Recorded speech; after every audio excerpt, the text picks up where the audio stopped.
Bueno, buenos días a todos nuevamente, bienvenidos a nuestros diálogos de política empresarial de la ANDI. Un ejercicio que hemos venido desarrollando para poder compartir con todos ustedes, compartir con las redes, además dejar registrado estas discusiones, dejar registradas las conversaciones, las grandes discusiones que en realidad creemos nosotros deberían ser tenidas en cuenta para la construcción de un país más competitivo. Este escenario se ha venido convirtiendo en un escenario además de gran participación. Es un escenario en el cual hemos tenido además la oportunidad de conversar con una muy buena cantidad de personas a través de las redes. De hecho, los invitamos a todos ustedes a que compartan a través de las redes con nosotros, que nos hagan preguntas. Ah, Perdón porque voy a bajar el volumen de mi computador. La base de la discusión que hemos utilizado hasta ahora ha sido justamente un libro cuya carátula aparece aquí, que es un libro que fue publicado en el Congreso Empresarial Colombiano de la ANDI en el mes de agosto, que se denomina Estrategia para una nueva industrialización, que de alguna forma es como la continuación de una conversación que habíamos comenzado a plantearle al país en el año 2015.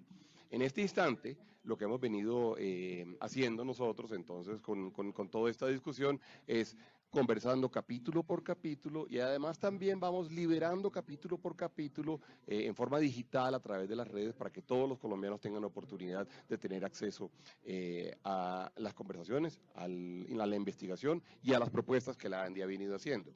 En el día de hoy vamos a hablar de un tema de la mayor importancia para nuestro país. Es un tema que ha venido generando una gran cantidad de preocupaciones en el sector empresarial. Es un tema que es considerado quizá uno de los mayores obstáculos para la competitividad en Colombia. Es un tema que además ha merecido, digamos, que nosotros hayamos desde la Cámara de Servicios Legales de la ANDI, que nosotros hayamos desarrollado varios foros en discusión, tratando de verdaderamente lograr que Colombia avance en este sentido. Cuando uno habla con los inversionistas institucionales y con los inversionistas internacionales, es uno de los temas que sale casi siempre a relucir en las discusiones. Es uno de los temas en los cuales nosotros consideramos que hay mayores cosas por hacer. Tenemos dos invitados, como en todas las ocasiones de nuestros diálogos. Tenemos en primera instancia a Paula Samper, que está allá a mi izquierda en la silla, dos sillas más allá. Paula es socia de la firma Gómez Pinzón, es miembro del equipo corporativo y de la práctica pro bono de la firma, fue miembro del comité redactor de la Declaración Pro Bono para las Américas y fundadora de la Fundación Pro Bono en Colombia. Paula, adicionalmente, hoy en día es la presidenta de la Junta Directiva de la Cámara de Servicios Legales de la ANDI. Bienvenida, Paula. Gracias, Bruce. Sí, una recomendación: hay que tener el micrófono cerca para que en las redes nos alcancen a oír bien, y esto básicamente nos ayuda, digamos, en la conversación. Y tenemos también a Santiago Gutiérrez. Santiago Gutiérrez es socio de la firma Lloreda, Camacho y Compañía, es director de la práctica corporativa y financiera de la firma, codirige la práctica de fusiones y adquisiciones, es decir, de M&A, como le decimos nosotros. Tiene una larguísima, digamos, experiencia en el sector, especialmente en el sector financiero, ¿no? Veo que Esteban, Desconavi, Corfiunión, Banco Unión Colombiano. Bueno, muy bien, bienvenido, Santiago. Muchas gracias, Bruce, gracias por esta invitación. Santiago fue también presidente, es el anterior presidente justamente también de la Cámara de Servicios Legales, de manera que en este momento pues tenemos personas del mayor conocimiento. Se nos va a unir Alberto Chavarría, que es vicepresidente jurídico de la ANDI. Por favor, Alberto, sí, aquí, claro. Vicepresidente jurídico de la ANDI. La idea es que podamos llevar a cabo esta discusión. Yo, como introducción, les voy a decir dos o tres cosas a ustedes como para generar la conversación, la dinámica de la conversación. Lo primero es contarle que nuestros diálogos pues han venido teniendo, digamos, una creciente participación. Voy a mirar aquí un dato que me dieron el día de hoy: una creciente participación y creciente llegada a las redes. De hecho, el último de los diálogos, el que hicimos la semana pasada, tuvo más de 11.000, hasta ahora ha tenido 11.866 reproducciones. Es decir, la verdad es que ha venido creciendo. Arrancamos por 1.200, 1.300, 5.000, 6.000, ya estamos hablando de casi 12.000 reproducciones, lo cual pues nos llena de orgullo, porque además estos temas son temas importantes, son temas en donde conversamos por cerca de una hora. No es precisamente la conversación más ligera, sino es una conversación donde intentamos verdaderamente tocar a fondo, digamos, temas importantes en el país. Además, les quiero contar que se ha venido convirtiendo en un referente en varias de las universidades. Me han venido llamando profesores de universidad y rectores pidiéndonos acceso a los diálogos, y la verdad es que el acceso está para todo el mundo porque quedan en las redes, es un acceso libre y es un poco la intención que tenemos en la ANDI hoy en día con estas conversaciones. Vamos a, si les parece a ustedes bien, vamos a enfrentar el tema, por lo menos en su primera instancia, alrededor del efecto de la certidumbre jurídica o la incertidumbre jurídica sobre las empresas y la competitividad en Colombia. Empresas y competitividad referida, digamos, como a todo el espectro del empresariado colombiano, empresas pequeñas, grandes, la gente que quiere hacer emprendimiento, la gente que quiere desarrollar nuevos proyectos, y hay que decir que como tipificación general de incertidumbre jurídica, digamos, en principio, vamos a decir lo siguiente. Se considera que hay incertidumbre cuando se presentan cambios de manera inconsulta y sorpresiva que cambian las reglas de juego para hacer negocios. También se pueden presentar problemas cuando la misma regla de juego es aplicada a empresas que compiten en un mismo entorno en forma distinta o en forma diferenciada. Y también vamos a decir que cuando las reglas de juego se interpretan discriminadas dependiendo de la autoridad que la interpreta. Y eso también nos sucede, es decir, nos hemos encontrado con que, por ejemplo, a veces algo dice el gobierno nacional y los gobiernos locales dicen otra cosa, una autoridad ambiental dice una cosa y otra autoridad ambiental dice otra, y luego vamos a seguir ampliando esto porque siempre vamos a llegar, digamos, a temas como la conversación nueva en Colombia alrededor de las consultas populares, por ejemplo.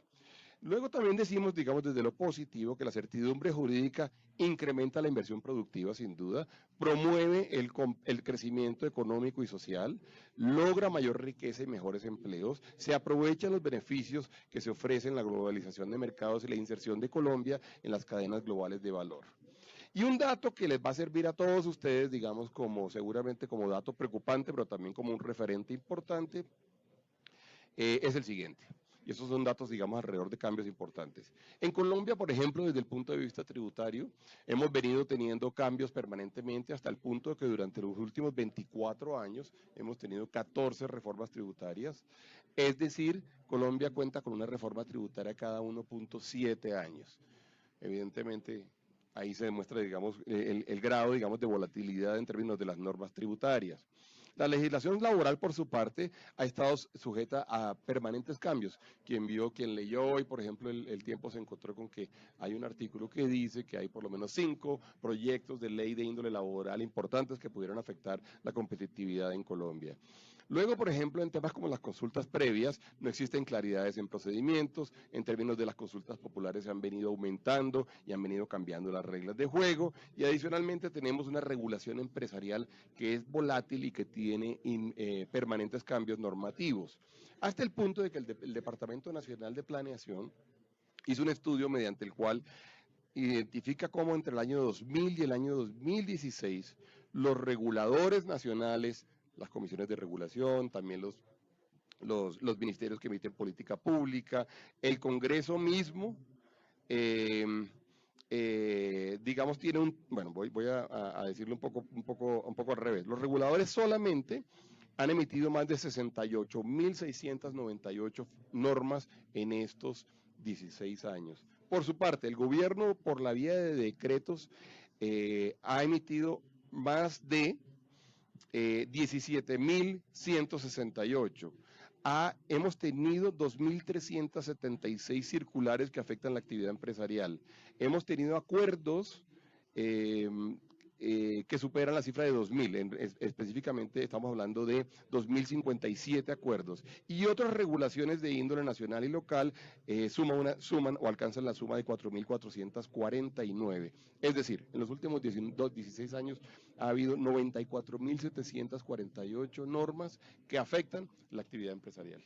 Esto les da a ustedes una idea de en qué entorno estamos trabajando. Quería como de alguna forma dejar eso como introducción. En ese orden de ideas quiero darle la palabra a ustedes para que de alguna forma nos digan si quieren vamos conversando, esto es libre, ustedes pueden interrumpirse, pedir la palabra, en fin. Pero Paula, cuéntanos un poco cómo han visto ustedes este tema, digamos, desde la firma donde ustedes trabajan, también desde la Cámara que tú presides hoy en día, desde el ejercicio, digamos, de la profesión de ser abogado de compañías. Cuéntanos un poco cómo se han aproximado Sí, a este gran muchas problema en nuestra gracias. opinión. Y Adelante. gracias por la invitación.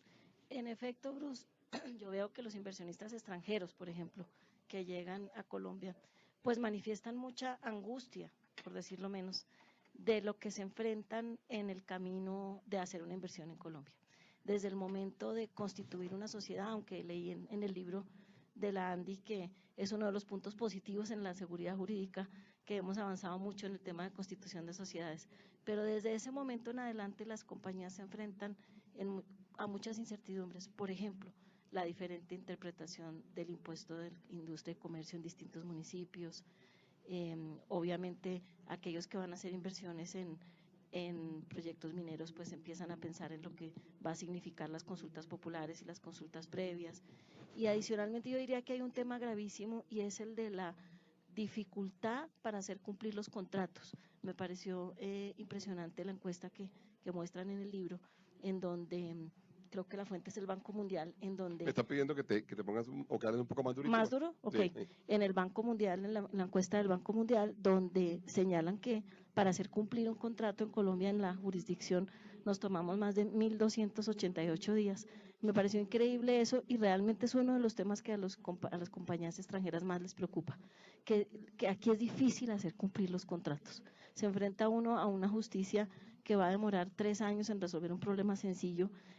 Es muy difícil realmente tomar decisiones de inversión cuando tienes ese panorama a largo plazo. Por supuesto, nadie hace contratos para pensar en incumplirlos, pero todos sabemos que en la práctica se presentan dificultades y cuando tú llegas a la justicia, pues vas a estar allí atascado durante 3 años si es que logras resolver el conflicto. Entonces, ese tipo de temas creo que sí angustian mucho a los inversionistas y están acostumbrados a países donde los problemas se resuelven más fácilmente y más rápidamente. Y no sé, Santiago, si estás de acuerdo con eso. Sin duda estoy de acuerdo. Nuestra experiencia en la firma recibiendo inversión extranjera es sustancialmente idéntica. De la lectura del capítulo y del libro en general, que en buena hora la Andy ha propuesto, por lo cual lo quiero felicitar, Bruce, el diagnóstico pues es bastante angustioso. Obviamente tenemos que empezar a ver, a tratar de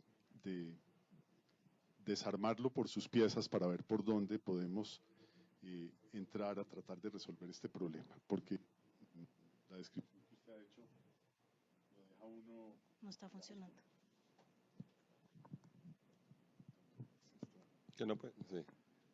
Aló, ahora sí. Perfecto, perfecto. Perdón. No sé si repito, bueno, decía que el diagnóstico es bastante inquietante y obviamente tendríamos que empezar a desarticular todos los elementos para ver por dónde podemos hacer algo que refuerce la seguridad jurídica porque la incertidumbre es total. Yo rescataría digamos a raíz de la lectura empecé a buscar elementos en general de lo que se está haciendo a nivel de gobierno para prevenir situaciones como la descrita, por ejemplo, en la multiplicidad de normas que sacan todas las autoridades regulatorias. Y vemos que nosotros tuvimos la oportunidad de hablar con el Ministerio de Justicia, con la doctora Remolina, y ellos están trabajando muy de cerca en un proceso de normalización, depuración de normas. Depuración de normas, que creo que es algo muy interesante, pero encontré un experimento que tal vez es una recomendación de la OSD, pero que viene y lo ha aplicado mucho el gobierno sueco, que se llama la regla de la guillotina. La regla de la guillotina lo que busca es de tiempo en tiempo hacer una revisión integral de todas las normas que las autoridades están autorizados para hacer cumplir, para ver exactamente cuáles están usando y cuáles no, y hacer una derogatoria de normas de tiempo en tiempo. Eso hace que yendo al escenario de las reglas de juego para quien quiere competir en una economía, pueda tener la seguridad de qué normas le van a aplicar.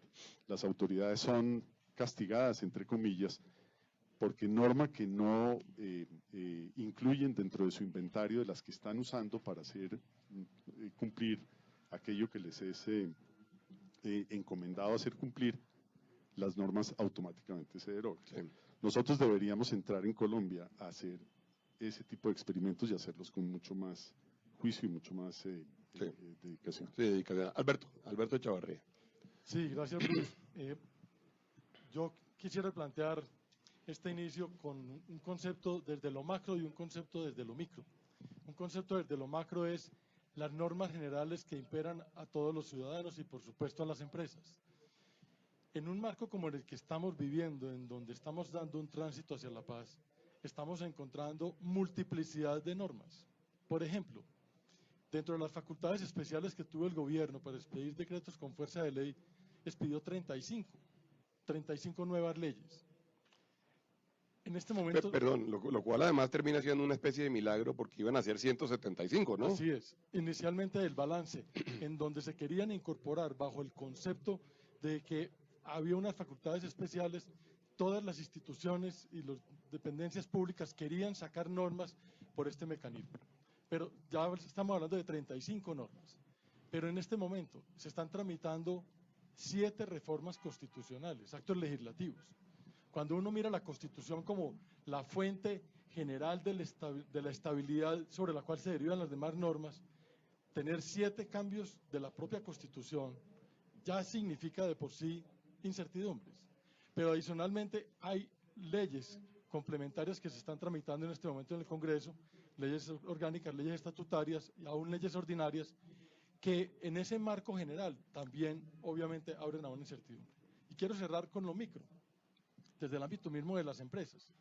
Las empresas buscan la estabilidad jurídica a través de unos estatutos que generalmente no cambian a una velocidad como la que he escrito para las normas generales, establecen códigos de buen gobierno, cada vez mecanismos de mayor revelación de información que sean transparentes a los accionistas y a los inversionistas. Entonces nosotros vivimos en un contraste, mientras los empresarios tienen unos sistemas en donde buscan esa seguridad para su propio funcionamiento y estabilidad de las inversiones, por el contrario, en lo macro vemos mucha incertidumbre y eso tiene que tener una relación, por supuesto, de balance. Yo no quisiera que esta conversación del día de hoy quedara simplemente, digamos, en levantar la mano y decir hay una alerta, porque es que esto es complejísimo, porque esto es muy difícil, porque esto en Colombia es peor que en el resto de países, porque no ganamos mucho, digamos. Yo creo que cualquier empresario que esté en este momento viendo esta conversación va a estar de acuerdo con nosotros en que nosotros tenemos definitivamente, digamos, un escenario complejísimo desde el punto de vista, digamos, de regulación y desde el punto de vista de normas que tenemos que cumplir. No agregaríamos mucho valor si nos pasamos esta hora diciendo eso y dando múltiples ejemplos de cosas muy complejas. Yo quisiera que tratáramos de pensar un poco qué podemos hacer. Yo siempre cuando me he enfrentado, digamos, a este dilema o me he enfrentado como a esta conversación, me he preguntado si es que acaso no tenemos remedio, digamos, es que los colombianos somos tan enredados, que es que al final aquí no hay ninguna solución, porque entonces nos dicen que los suecos dijeron que no sé qué, que los noruegos hicieron esto otro, que el derecho anglosajón es supremamente más sencillo, lo que acaba de mencionar Alberto, nosotros además cambiamos la constitución con una facilidad increíble, una constitución del 91 creo que ya lleva 35 reformas, no me acuerdo, no sé cuántas reformas tiene la constitución de los Estados Unidos, que es de hace un poco más. Como 8 enmiendas en 200 años. Tiene 8 enmiendas en 200 años. Pero ¿será que es que no tenemos en eso solución y simplemente tendremos que seguir viviendo? Porque eso sí sería, digamos, una conclusión muy mala. Espero que me digan que no. Espero que me digan que sí hay solución, que sí podemos trabajar y quizá hay algo que podemos hacer. Aquí, por ejemplo, María Rosario García dice, tenemos que buscar la forma de regular y simplificar la normativa del mercado. Hay un tema de regulación muy fuerte. Nosotros en Colombia queremos regular absolutamente todo. Todo lo queremos incluir dentro de las normas, todo lo queremos incluir. Además, lo queremos tipificar también como delito. En fin, hay una gran cantidad de cosas ahí muy fuertes. ¿Quién tiene una idea? Yo tengo 2. Paula, arranquemos con las 2 ideas de Paula entonces. La primera que hemos promovido mucho desde la Cámara, pero no hemos todavía tenido mucho éxito, es un tema de técnica legislativa, prácticamente es un tema de redacción. Es decir, si pudiéramos en Colombia hacer que las normas sean más sencillas y tengan 2 páginas en vez de 48, creo que haríamos un primer ejercicio interesante de simplificar las normas. Por ejemplo, les pongo un ejemplo muy tonto del día a día. Yo trabajo mucho en temas de educación. Hubo un decreto reglamentario que el gobierno expidió, que supuestamente compiló todas las normas en educación. Es un decreto de 400 páginas cuyos artículos son imposibles de leer porque la numeración es 1.2.3.10.20.8.43.6. Es absolutamente imposible de entender un decreto con ese enredo, digamos, de redacción. Y suena ridículo, lo que estoy diciendo suena tonto, pero no lo es. En otros países uno encuentra que las normas son sencillas, las frases son contundentes y son de 3 páginas. Entonces creo que con eso ayudaría muchísimo. Y la segunda idea que tengo es ya más un tema, insisto, qué pena insistir en tanto en el tema de la justicia, pero es que realmente si no logramos que en la justicia haya más celeridad, no vamos a lograr que haya seguridad jurídica. Yo sé que se han invertido mucho dinero, muchos millones de dólares en tecnificar los juzgados, etcétera, pero hay algo que no estamos haciendo bien allí, porque hay juzgados muy sencillos de zonas apartadas de Colombia que con un televisor y un DVD y un micrófono como este logran solucionar los problemas de la justicia con celeridad. Y si la gente realmente supiera que al llegar a un juez va a tener una solución a sus problemas, creo que otra sería la historia. Entonces, yo insistiría en todas las ayudas que se le puedan dar a los juzgados. Entonces estás diciendo hasta ahora, y vamos anotando, estás diciendo, hay que trabajar en el tema de la simplificación en la redacción. Yo, cuando tú decías eso, yo me reía para mis adentros, porque también cuando uno se sienta con los abogados y uno le diga, haga un contrato donde obligue a una persona a hacer otra cosa, nuestros abogados le sacan un contrato 40 páginas. de 40 páginas, ¿no? Es decir, es nuevamente como la idiosincrasia, pero bueno, hay que trabajar contra eso. Y luego hablas de la celeridad, y yo me imagino la efectividad y la confiabilidad de la justicia. Correcto. Que son como esos digamos, esas. Mira, la Por Corporación Excelencia en la Justicia le dio el año pasado el premio a un juzgado Sí. en Putumayo que tiene un televisor, un micrófono y logra llegar y solucionar todos los temas de justicia de las veredas más apartadas Bueno, de Putumayo con un televisor y un micrófono porque hace las audiencias virtuales en Putumayo. bueno, pues debe tener además un buen juez. Es correcto. Si incentiváramos ese tipo de conductas, creo que la gente llegaría a solucionar sus problemas más fácilmente. Bien, Santiago, por favor. Y tiene un millennial ¿De juez? tiene un millennial de sustanciador, que es el que se mete en todos estos aparatos. Bueno, Y muy bien. vemos yo recordaría un poco, tal vez Alberto me ayuda, el experimento que hubo a comienzos de los 90, después de la propuesta de modernización de la economía colombiana.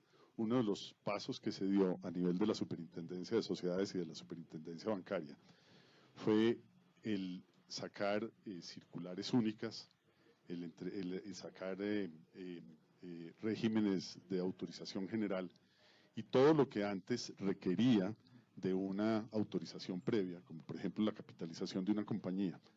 Las superintendencias entendieron en un momento dado que eso era propio de la decisión de los accionistas y que bajo un régimen de autorización general las cosas se hacían. Al comienzo, obviamente, desde los abogados que asesorábamos a las firmas, a las empresas en ese tipo de trámites, empezamos a preocuparnos de qué es lo que va a pasar ahora, y realmente son pasos que se deben dar dentro de una administración más dinámica, más moderna, y donde haya un verdadero apoderamiento y una verdadera responsabilidad, como tú lo decías, con códigos de gobierno corporativo, etcétera, etcétera. Desde esa perspectiva, digamos, las propuestas deberían ir más hacia allá. Otro elemento que hay en el panorama es, hay una obligación dentro del nuevo código contencioso administrativo, que es la obligación de publicar las normas que se van a expedir para comentarios de los afectados por las normas, con el propósito de recoger opiniones dentro de unos términos. Dichas opiniones no son de obligatoria consideración para la autoridad, pero indudablemente, digamos, combinado con un trabajo gremial o sectorial, se pueden lograr avances, porque es un escenario de diálogo con la autoridad para decirle la conveniencia de una norma, la pertinencia y la eficacia que pueda tener la misma norma. Eso, digamos, funciona muy bien a nivel del sector financiero, por ejemplo, la unidad de regulación financiera del Ministerio de Hacienda en eso ha hecho una carrera que es ejemplarizante para muchas de las entidades. Deberíamos aprovechar mucho más ese tipo de elementos. Quisiera, adelante. Solamente iba a decir que el tema de simplificar trámites, que sigue siendo un tema crítico para los inversionistas extranjeros. Yo sé que hemos hecho muchos intentos, pero no hemos podido. Bueno, nosotros hemos venido trabajando y afortunadamente se lanzó la semana pasada una iniciativa del Ministerio de Comercio que estamos apoyando nosotros, que se llama Menos Trámites y Trámites Más Simples. Además tenemos tenemos una inmensa esperanza fincada, digamos, en la ministra María Lorena Gutiérrez, quien es una experta en procesos y en procedimientos, para que sea ella de pronto la persona que nos ayude a caminar ese camino. Y la estamos complementando con una estrategia que tiene la ANDI, que es la de trámites digitales. Por cierto, Santiago Pinzón me está haciendo aquí varias notas y me está haciendo caer en cuenta de muchas cosas que pueden pasar desde el punto de vista digital. Entonces menciona cómo, por ejemplo, en Singapur todo proceso de justicia es tramitado a través de herramientas digitales y cómo las cosas terminan de alguna forma quedando además archivadas, todo el mundo sabe cuál fue la línea de trabajo, qué sucedió, qué se dijo de un lado y otro. Pero hay una cosa interesante y es un poco como en contra, digamos, o complemento, pero digamos, dice, sí, está bien, Andrés Salcedo dice, está bien el tema de fortalecimiento de la justicia, pero ojo que es que hay mecanismos significativamente más simples de solución de conflictos, como por ejemplo conciliaciones, las cámaras de comercio, los arbitrajes, los tribunales de arbitramiento y demás, un poco como en lo que Paula estaba diciendo. Sin duda eso ha generado, yo creo, una gran ayuda. Sí. Alberto, propuestas, necesitamos salir Yo quisiera dos elementos. Uno, María Leonora Gutiérrez lideró en la presidencia con Néstor Humberto Martínez la unificación de normas en decretos unificados para… Unos decretos unificados para eso, por ministerios, ¿no? Sí, exactamente. Sí. Eso ayudó muchísimo. Y el otro elemento es la Superintendencia de Industria y Comercio hoy en día, las discusiones del consumidor, que lo hace con sus facultades jurisdiccionales, lo hace con una agilidad enorme, utilizando los medios digitales y utilizando los métodos alternativos de solución de conflictos. Nosotros, por ejemplo, con Santiago Pinzón, en la Cámara Digital de la ANDI hemos venido trabajando y tenemos un proyecto en donde en este momento hay 113 propuestas para cosas que deberían pasar, digamos, en el ámbito de la relación con el Estado que pudiera ser digitales, arrancando, por supuesto, y esto es un sirirí mío, permanentemente con temas como la factura electrónica, ¿cómo se llama? La hoja clínica. Te ruego incluir el permiso que tienen que sacar las personas para transportar alimentos, animales. Ruégame eso. En el ICA, porque resulta que el ICA, para que tú puedas transportar un camión con 20 vacas, tienes que ir al ICA y hacer fila durante 8 horas, 2 días, para poder sacar ese permiso de movilizarlas. Entonces, ¿qué sucede? Que nadie lo hace y por eso la informalidad es tan rampante. Pero fíjate que ruégame eso a través de un procedimiento que estamos en este momento implementando, que va hasta… ¿Cuándo va, Catherine? Hasta el 27 de octubre, y le quiero a todo el mundo decir esto a través de esto, en donde tenemos en este momento que hacerle propuestas justamente al ministerio para que ellos incluyan dentro de su plan de trabajo cada uno de los procesos y los procedimientos que nosotros consideramos que son absurdos.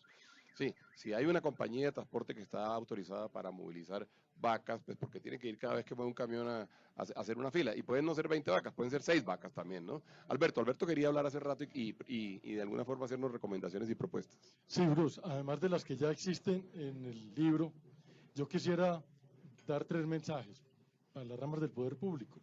En la rama ejecutiva, los gobiernos duran 4 años. No hay que concebir que cada gobierno tiene que reemplazar toda la legislación que viene del pasado. Si bien se pueden implementar políticas públicas que sean diferentes, no necesariamente ello significa un cambio sustancial de la normatividad, que es lo que generalmente nos presenta. Un segundo mensaje a la rama legislativa. No hay discusiones consolidadas de los distintos temas por ramas de proyectos de ley en el Congreso. Entonces, cada ponente mira de manera aislada un eje temático que puede tener una correlación con otra serie de grupos de normas que estén presentadas en el Congreso. Eso requeriría una conjunción dentro del propio Congreso de la manera como poderlas evaluar. Pero ¿por qué no decimos como Alberto? Porque me parece muy interesante eso, que pudiera haber en el Congreso cualquier cosa, un pequeño organismo, o una oficina, o alguien que consolidara todo lo que tiene Sí. que ver con trámites en un momento dado. Exactamente, sin tener que ellos significar que haya que poner nuevos trámites complementarios para los procesos legislativos. O sea, hay aspectos operativos que se pueden implementar muy fácilmente, o sea, con decisiones administrativas por parte de quienes presiden las cámaras del Congreso. Adicionalmente, en técnica legislativa, como ya se ha hablado, usted encuentra todas las leyes en donde dice que derogan las leyes que le sean contrarias. ¿Y cuáles son? Entonces deja eso a una subjetividad mayúscula en donde la incertidumbre también es creciente. Entonces, los proyectos de ley y los decretos deben establecer expresamente la derogatoria de las normas que les sean contrarias. Eso es un buen ejercicio de técnica jurídica. Y a nivel de la rama judicial del poder público, pues no solamente enaltecer su valor, porque hoy la popularidad es crítica en todas las esferas, sino que adicionalmente debe haber un seguimiento a lo que denominamos los abogados del presidente judicial. Es habitual que se modifican cada 2 meses o 3 decisiones judiciales de enorme espectro. Puedo poner muchos ejemplos. Entonces, debe haber en la rama judicial del poder público no solamente la carrera judicial, en donde tengan los ascensos y progresen los mejores, sino que adicionalmente haya un seguimiento y una valoración a las decisiones judiciales que permitan dar certeza jurídica. Ahí están esas 3 ideas. Había una propuesta también donde seguramente en algunos sectores podría hacer mucho sentido tener mecanismos, digamos, que compilaran toda la jurisprudencia. Es decir, como las decisiones que se van tomando en el pasado, cómo eventualmente pudieran servirnos para tomar decisiones en el futuro y cómo pudieran servirle a las personas para tomar decisiones, digamos, personas que no son abogados, pero bueno, es que en el pasado ya se definió que efectivamente uno sí puede llevar o no puede llevar las 20 vacas que están mencionando en un camión. Ese tipo de mecanismos seguramente nos ayudan. Se nos está pasando el tiempo, ya llevamos 2/3 partes de la conversación sin darnos cuenta. Yo quisiera que no se nos fuera a quedar en el tintero. Perdón, y voy a mencionar una cosa. Perdón un segundito, que Camilo Montes había dicho, yo quería resaltarlo, que había dicho que en lo local también hay que trabajar y hay un espacio grandísimo para trabajar. Y nos dice cómo en Bogotá, la ANDI, de la mano de la Secretaría Jurídica de la General, está buscando digitalizar 8 trámites locales que permite que sea además de forma virtual y que de alguna forma simplifica todo. Pero bueno, no quería que se nos quedara en el tintero toda esta nueva interpretación de la Constitución. Por parte, pues por supuesto, en principio por la de parte de la Corte Constitucional, que ha venido generando como nuevos escenarios en muchísimos sentidos. Nuevamente, las consultas populares, las consultas previas, a veces obligaciones que se le imponen al Estado por interpretación de la Corte, o a veces obligaciones que se le imponen a los privados por interpretación de la Corte.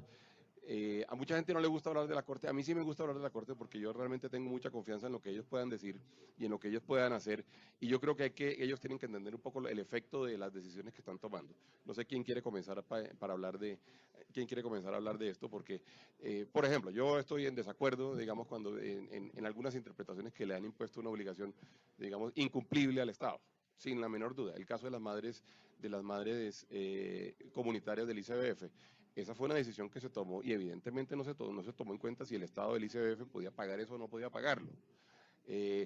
Yo estoy esperando que haya aclaraciones muy fuertes, digamos, alrededor de temas como la consulta previa, la consulta popular, bien sea por la vía legislativa o por la vía de la Corte, pero evidentemente ahí tenemos un par de escenarios que no nos están ayudando a que Colombia se pueda desarrollar de forma sostenible.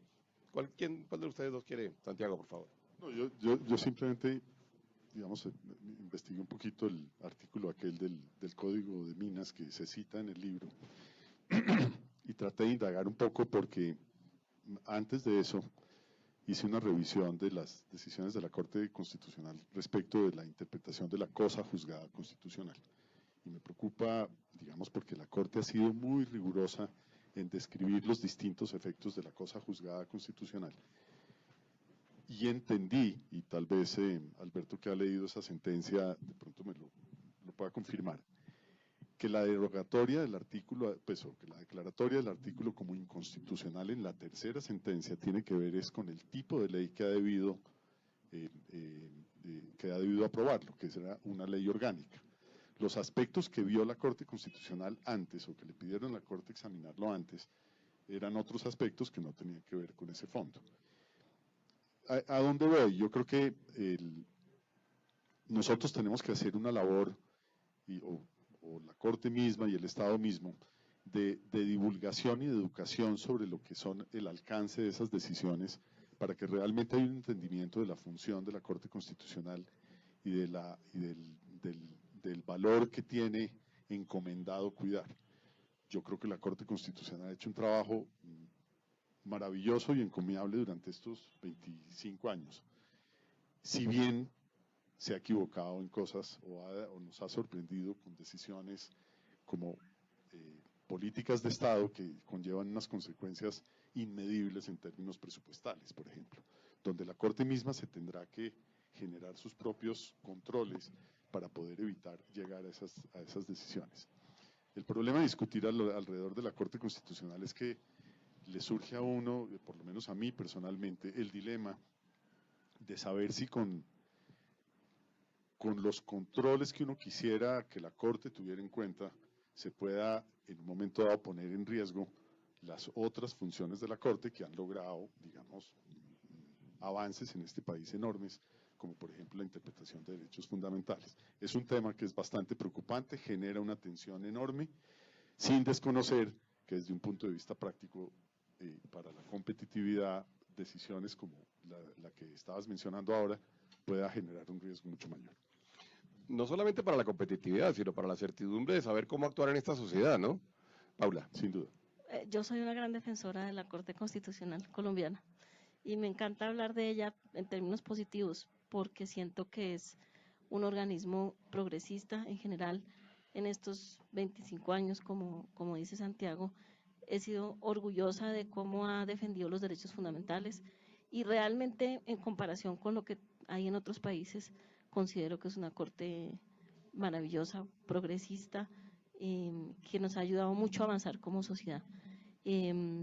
Evidentemente entiendo que algunas de sus decisiones han sido polémicas y han generado una inseguridad y una angustia fiscal y presupuestal, pero para mí es difícil realmente criticar a la Corte Constitucional por eso. Soy realmente orgullosa de tener un órgano tan progresista como ese. No, yo no te estoy pidiendo que la critiques, porque de hecho yo estoy diciendo, yo tengo mis experiencias fincadas en la Corte Constitucional Yo también. Sí, de manera que no es criticarla, sino la pregunta es si tener esas instancias o esa instancia ha venido generando o no ha venido generando incertidumbre desde el punto de vista de la incertidumbre jurídica para el ejercicio, digamos, de la empresa y para la estabilidad del Estado. Eso es lo que se está diciendo. De hecho, hay un acto legislativo que es el acto legislativo de sostenibilidad fiscal, que de alguna forma busca que cuando haya decisiones de jueces se tenga en cuenta que efectivamente hay ciertas cosas que eventualmente pueden terminar afectando, digamos, Sí. como lo dice su nombre, la sostenibilidad fiscal. No, la pregunta no es esa, la pregunta es, ¿será que allí tenemos una fuente de incertidumbre? Porque nosotros sí lo hemos sentido. Y nosotros también hemos sentido que algunas decisiones que se han tomado en la Corte en un momento han impuesto una serie de obligaciones nuevas, no conocidas, no planeadas, no incluido en los presupuestos de las organizaciones. A eso va el comentario. Y bueno, y como a todo el que uno quiere en la vida, pues también lo puede, digamos, criticar y le puede Sin duda. generar sugerencias de mejora. Alberto. Sí, Bruce. Siempre los jueces van a estar detrás de las decisiones legislativas. El Congreso emite normas, la rama ejecutiva emite normas y son los jueces finalmente los que determinan si son procedentes o no. O sea, el poder de los jueces es muy grande y el poder de la Corte Constitucional es infinito. Sí. En un proceso evolutivo, progresista, que tiene la Constitución del 91, pues es esperable que la Corte interprete ese sentimiento, pero de igual manera lo tiene que hacer en la misma medida en que la sociedad es capaz de atender esa progresividad. Cuando no hay un balance entre lo uno y lo otro, se generan disrupciones, como las que se han presentado en distintos tipos de sentencia. Las decisiones no se pueden mirar en abstracto. Los jueces constitucionales, precisamente por ese poder que tienen, están obligados a mirar los efectos financieros que tienen sus decisiones. Y eso generalmente no se ve. Es por eso que desde tiempo atrás nosotros aquí hemos reclamado que haya magistrados que tengan conocimiento económico o que tengan preparación en finanzas, o que si no los tienen, entonces haya la forma de acudir a expertos en estos temas que los nutran de un expertise adecuado para esas tomas de decisiones. Creo que eso hace falta. Sí. Ejemplos son múltiples. Sí, el caso de la salud, por ejemplo. El caso de La obligación de cobertura, digamos, del universal de la salud en un país donde en Colombia no tenemos esos recursos y algunas estimaciones del hueco que hay en este momento fiscal en términos de cuánto no alcanzamos a pagar de los derechos que otorgamos por la sentencia de la Corte está entre 5 y 12 billones de pesos por año, ¿no? Así es, pero adicionalmente los jueces tienen que tener en cuenta también la manera como el ciudadano colombiano es. Normalmente por eso tenemos más normas, porque hay que controlarlo todo. Los jueces tienen que tener previsibilidad del mal uso que se puedan hacer de las decisiones que con buen criterio ellos quieran expedir. El abuso del derecho es una práctica que se está generalizando en muchos temas. Por ¿Te ejemplo, refieres a la tutela? en materia laboral, Ah, en materia laboral. la estabilidad laboral reforzada es un concepto que protege a la persona vulnerable, pero hoy todo el mundo argumenta ser vulnerable para no ser despedido. Y eso es una forma abusiva de una concepción de un avance progresista. De igual manera, yo quiero destacar la tutela. La tutela es un excelente ejercicio para la preservación no solamente de los derechos fundamentales, sino que yo creería que debería ser un instrumento que simplifique todos los demás procedimientos para resolver las controversias en Colombia. Si logramos tener decisiones judiciales cortas, con procedimientos similares a los que tiene la tutela, yo creo que tenemos un gran avance en este país. Bueno, es absurdo desde el punto de vista de la salud que a uno le digan que un procedimiento normal para lograr una cobertura de algo Tiene o tutela. exactamente, o que le reconozcan una medicina sea una tutela. Uno le diga, vaya y pelea por su derecho fundamental que debería ser verdaderamente un caso de verdadera emergencia, ¿no? Tenemos 3 minutos más, si quieren vamos terminando. Cada uno Hay un tema. perdón un segundito, Santiago. Yo sí creo que vamos a tener que, con base en lo que tengamos ahora y con base en lo que tengamos, digamos, como resultado del proceso de simplificación antitrámites que terminará en la última semana de octubre. De hecho, nos estaba preguntando César Arango alrededor de propuestas que se pudieran enviar a qué lugar. Y tenemos un correo, Catherine, ¿que es cuál? Ok, perfecto. En la ANDI tenemos un correo en donde estamos consolidando todas las propuestas de regulación y eliminación de trámites, que es kgomezconceta@andi.com.co, a donde estamos recibiendo de aquí hasta el 25, hasta el día 27 de octubre, todas las propuestas Muy bueno. de simplificación de trámites. Santiago, por favor. Para pedirle a Catherine que nos participe en la Cámara esa información para poderla nosotros reproducir a las firmas miembros. Sí, ya lo mandamos y todos los directores de recogemos. Cámara lo tienen los gerentes de las Ok. seccionales. Hay un Adelante. punto tal vez, Bruce, que quisiera, y tiene que ver con las reformas tributarias y el número de reformas que ha habido. Sí.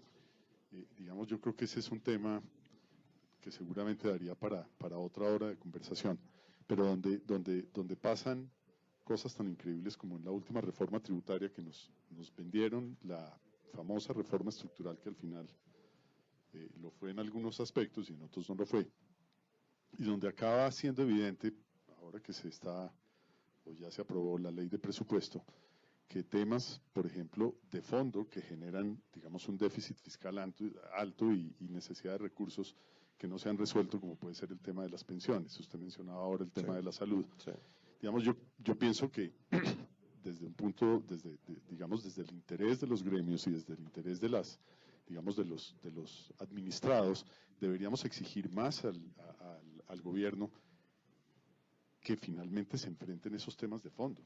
Es que si el tema de las pensiones no se resuelve, y esto es lectura de todo lo que se ha publicado en este tema, vamos a estar abocados a reformas tributarias permanentes durante los próximos años, pero además para subsidiar unas pensiones que realmente no representan lo que debe representar una reforma tributaria que busque mayores recaudos, Bien. incluso mejorando los temas de evasión, incluso mejorando los temas de administración tributaria.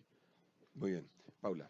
Desde el punto de vista de las empresas, coincido con Alberto en que lo más importante, creería, para garantizarles seguridad jurídica es, 1, la claridad en las normas tributarias, 2, la claridad en las normas laborales, que claramente ha sido cada vez un motivo de mayor angustia.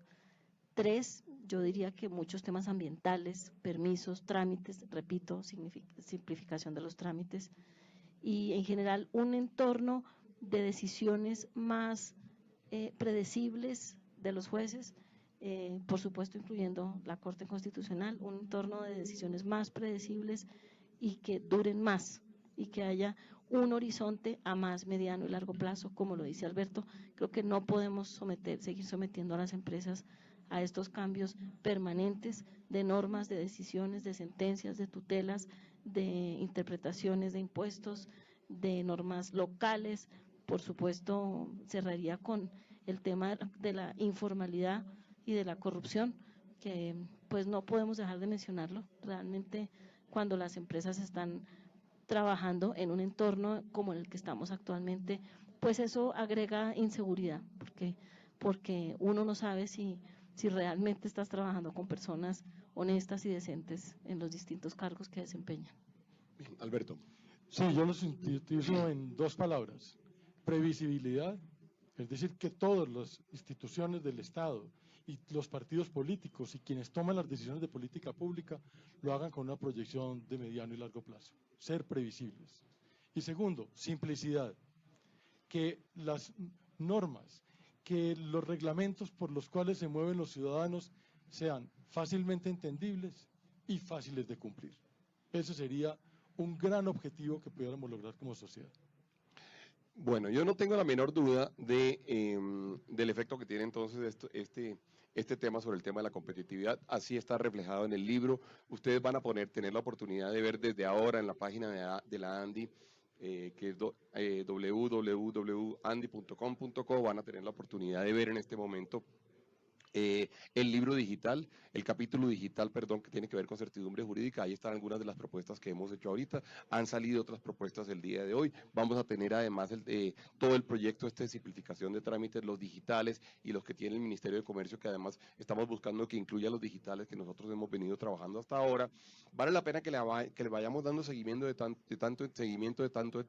a este tema, para que de alguna forma podamos verdaderamente saber si estamos avanzando o no estamos avanzando en términos de competitividad. Cuando uno ve el índice de competitividad del WEF, del Foro Económico Mundial, uno se encuentra con que trámites suele estar, digamos, muy mal en el caso colombiano. El tema de las relaciones institucionales suele estar muy mal. Hay una gran cantidad de áreas, y lo resumía muy bien Paula ahorita. Decía, tenemos el tema en primera instancia, dijiste el primero, ¿cuál fue el primero? No, impuestos. El tema Segundo, tributario, laboral. después dijo el tema laboral y después dijo el tema ambiental y de permisos, y seguramente ahí tenemos, digamos, un aspecto. Si uno lograra mejorar en esos 3 puntos, uno tendría, digamos, un país significativamente mejor para poder hacer negocios, un país más competitivo, y en eso que estamos trabajando. Yo a todos ustedes les agradezco, por haber venido, por haber tenido la Muchas conversación el gracias. día de hoy, y a ustedes les la agradezco invitación. por habernos acompañado hoy a través de las redes. La semana entrante tendremos otro de nuestros diálogos de política de desarrollo empresarial, y seguiremos desarrollando entonces el libro que la ANDI le ha propuesto al país como estrategia de competitividad para el país. Gracias.